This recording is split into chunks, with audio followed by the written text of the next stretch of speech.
Dans cette vidéo, nous allons comprendre pourquoi le roman de Robert Musil, Les désarrois de l'élève Turles, est un roman si important. Il met en scène beaucoup d'idées, beaucoup de faits.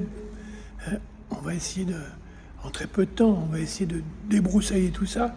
Alors, le roman met en scène un jeune homme dans un pensionnat militaire.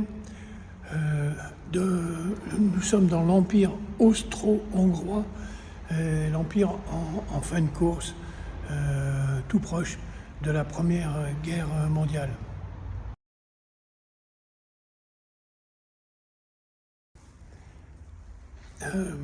Petite remarque liminaire, on ne va pas s'intéresser dans cette vidéo à la dimension politique de ce roman, on va dire dans sa dimension post-nietzschéenne et à l'annonce du nazisme à venir. Non, on va simplement s'intéresser à ce jeune homme nommé Turles. Alors on va faire un peu d'allemand, un peu d'anglais. Turles, c'est la porte en allemand. Les, c'est le suffixe privatif. C'est un être qui est sans porte, sans limite, aussi peut-être sans issue. On va essayer de comprendre pourquoi ce Turles est chassé de ce pensionnat, chassé de l'institution. On va essayer de comprendre quel crime il a commis.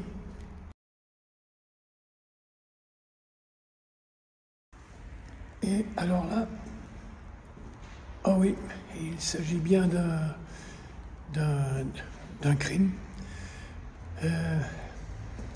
Lui et deux de ses camarades, Beineberg et Reiting, sont témoins du larcin d'un autre pensionnaire nommé Basini. Alors, Basini, c'est un garçon un peu faible, un peu mou, et il va, de ce fait, parce qu'il a été vu en train de chipper quelque chose, il va être placé dans une situation de chantage. Les trois comparses décident de ne rien dire à l'institution, mais Basini, la nuit, leur appartient. Ils peuvent faire de lui exactement ce qu'ils veulent.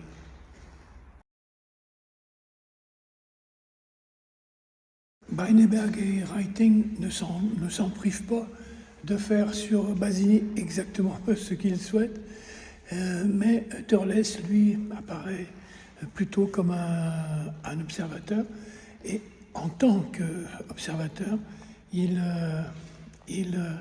s'interroge sur ce qu'il fait, quel est son rôle dans cette situation. Il se sent coupable, et en même temps, il sent naître en lui une sorte de désir. Finalement, il aime voir Basini tourmenté, et il se rend compte que la victime elle-même, Basini lui-même, se prend au jeu et aime être tourmenté. Autrement dit, ce qui gère les choses humaines, ce qui conduit les choses humaines est beaucoup plus complexe que ce qu'il avait imaginé. Et en parlant justement de complexité, il va associer ce qu'il vit la nuit avec ses comparses et avec Basini, la victime. Il va associer tout cela avec ce qu'il apprend la journée en cours de mathématiques, en cours de maths, et avec la connaissance des nombres irrationnels et des nombres imaginaires, on peut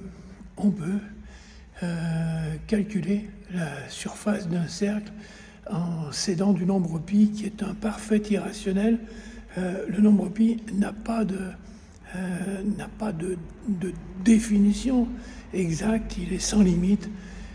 C'est les chiffres qui le composent s'enfuient, se perdent dans la nuit éternelle, infinie, et lui-même sent que tout ce qu'on lui a appris, tous les modèles moraux, toute l'éthique qui façonne,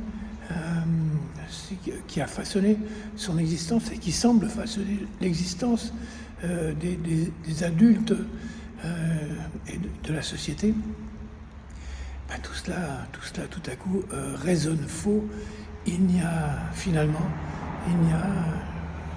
ni bien ni mal. On peut se placer un peu partout. On peut jouer aussi de cet irrationnel qui conduit nos existences jusqu'à des panoramas invraisemblables, vertigineux.